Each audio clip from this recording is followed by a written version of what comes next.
ॐ नमो भगवते वासुदेवाय। अथ प्रथमोऽध्याय।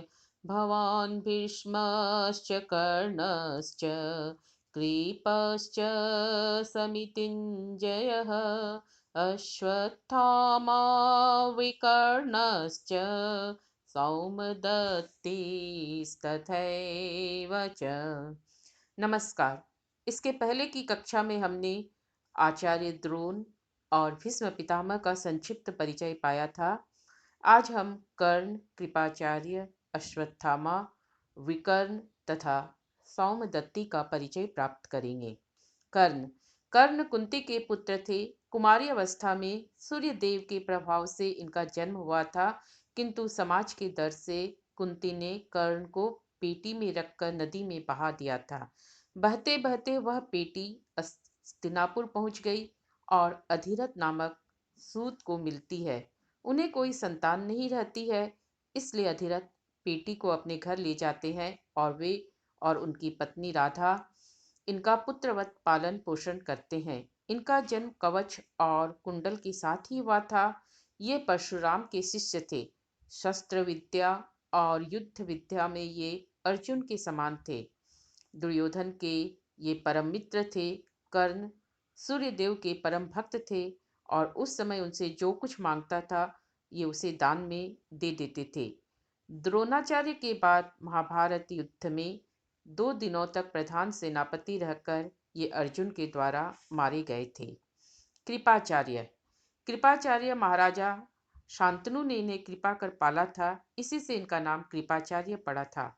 द्रोणाचार्य से पहले कौरव, पांडवों और यादवों को कृपाचार्य धनुर्वेद की शिक्षा दिया करते थे।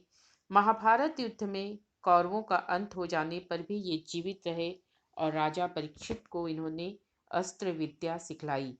ये बड़े ही वीर थे, इसलिए इनके नाम के साथ समितिंजय विशेषण लगाया गया है। समितिंजय का अर्थ है जो युद्ध में हमेशा विजयी रहता है। अश्वत्थामा अश्वत्थामा आचार्य द्रोण के पुत्र हैं। ये 11 रुद्रों में से एक हैं और पृथ्वी के 7 चिरंजीवियों में एक। माना जाता है अश्वत्थामा अभी भी हिमालय की गुफाओं में कहीं है।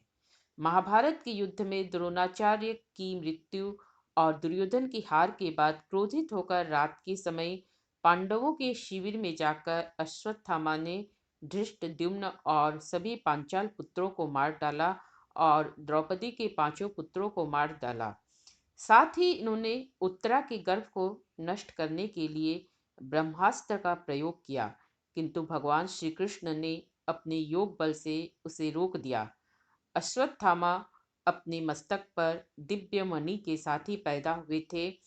उनके इस बुरे कर्म के लिए उनके माथे से मणि निकाल ली गई और अभिशप्त जीवन जीने के लिए छोड़ दिया गया। विकर्ण धृतराष्ट्र के 100 पुत्रों में से एक विकर्ण थे। विकर्ण बहुत धर्मात्मा और न्यायप्रिय था। उसे कौरवों का पांडवों के अनीतिपूर्ण व्यवहार पसंद नहीं आता था। कौरव राज्यसभा में द्रौपदी के साथ किए गए अनैतिक व्यवहार का विरोध किया था विकर्ण ने। सौमदत्ति ये महाराजा शांतनु के बड़े भाई के पौत्र थे। आज की कक्षा का समय थोड़ा ज़्यादा हो गया है। आज हम यही विराम लेते हैं। अगली कक्षा के लिए धन्यवाद।